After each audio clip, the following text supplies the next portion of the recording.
Meron po tayong gustong i-share. Ito po ay galing dito sa page na Ang Pahina. Kung gusto niyo pong i-follow, pwede niyong puntahan.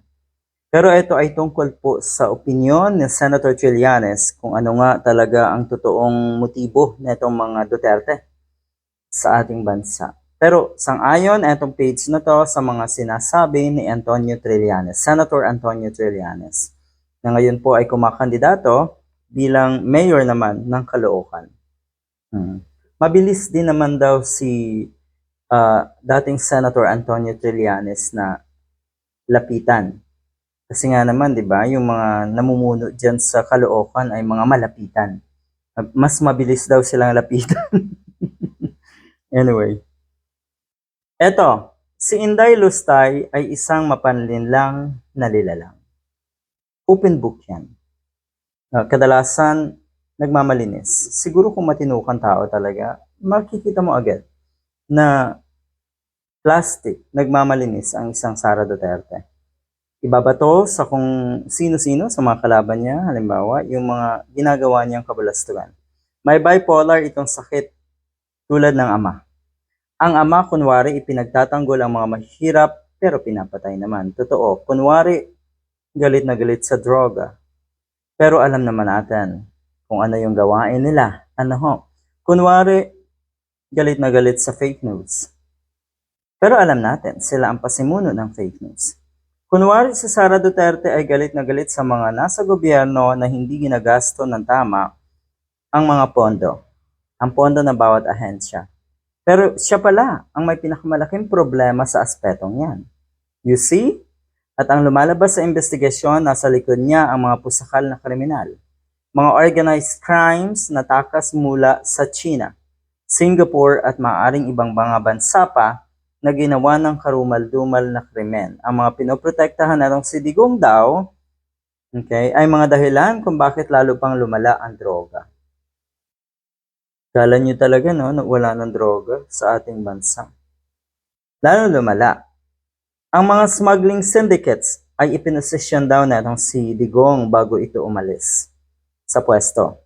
At sa unang taon ni PBBM ay dito sila umatake ng husto. At dahil dito ay mas mabilis silang nabuwag ni PBBM. Yan ang gustong paniwalaan ng marami sa atin. Etong pahayag na to ni Senator Trillanes. Mamaya meron din siyang statement tungkol nga sa kung bakit dapat i-impeach etong si Sara Duterte. Kahit sinabi pa nga netong si Tambaloslos, si Sara Duterte, na wala namang or hindi naman daw kawalan sa kanya ang pwesto niya bilang Vice President. Ito pa, ang tanging pag-asa ng mga masasamang tao sa gobyerno ay nakasalalay ngayon kay Inday Lustay. So ang ginagawa na ng si Sara Duterte, gumagawa daw ng paraan para hindi siya mapatawan sa mga ginawang kasalanan. Mapatawan ng kaparusahan. Kung si Inday Lustay ang mananalo sa darating na halalan, tuloy-tuloy ang korupsyon na iniwan ng kanyang tatay at syempre ang sinimulang matinding korupsyon na si Sara Duterte sa DepEd at sa Office of the Vice President.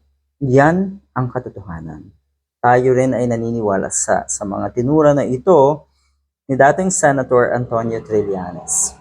At ito po ang reaction naman ni Senator Trillanes, ang kanyang statement kung bakit kailangang ma-impeach etong si Sara Duterte. She is just trying to sway the public that there is some form of conspiracy against her.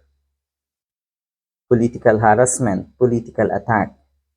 May conspiracy daw sa lower house para siya ay i-impeach.